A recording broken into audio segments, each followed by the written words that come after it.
man named Tim Andrews who's written a really interesting piece for the American Conservative this week, in which he discusses the ways that the conflict in the Ukraine is affecting the ability of people who live in Kiev and in other parts of the Ukraine from being able to manifest their religious freedom. So we have Tim on the line from the US, and I'm really pleased to be able to bring him on board here. He said this week, tens of thousands of Kiev residents took to the streets earlier this week in protest and in prayer. The reason was an announcement on March 10 by the Zelensky government that the Ukrainian Orthodox Church would have to relinquish control of Kiev-Pecheresk-Lavra, probably said that wrong, a large monastery complex that includes the Holy Cathedral and Monastery and the church's headquarters for the Ukraine. Now, I'm a firm supporter of the Ukrainian cause, and I think it's important that Australia does its bit to help nations that are prepared to operate according to Western democratic values. But one of those values is religious liberty. So, Tim Andrews, welcome to the program. Can you explain for us the concerns you've raised about the treatment of those people who practice their faith in the Orthodox Ukrainian Church?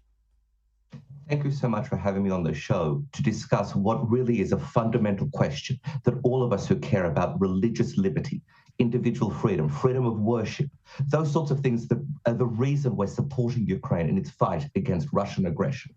Private property rights and the rule of law. Because what we are seeing right now is that elements in the Ukrainian government have launched a crackdown against the Ukrainian Orthodox Church, the largest church by far in the country, a Christian church, trying to evict them from the headquarters of their most holy site. And this is something that we are now seeing, heartbreaking videos from Ukrainian troops on the front line saying, I'm here risking my life for this country, and now you're persecuting me for my religious beliefs. So what we are seeing is, the biggest church in the country being evicted from its headquarters because of decisions by the government.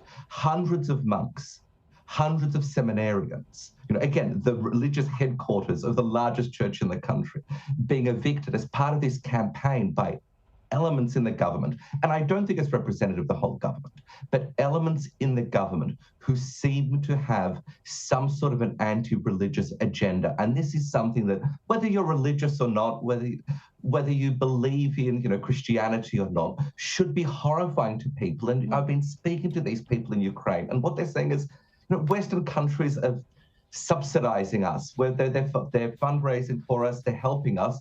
Please, please, please use your influence. Let the word be known to support freedom of conscience and freedom of religious worship in Ukraine. Tim, I'm so sorry our time is short, but I'm really thankful that you've put this on our radar, and I hope that you'll keep us informed about progress, because that's one of the values that Ukrainian people are fighting for, the freedom to live life according to their values. And I'm really grateful that you've made sure that's something that we understand. Thank you so much for staying up late in Washington, DC to make it possible.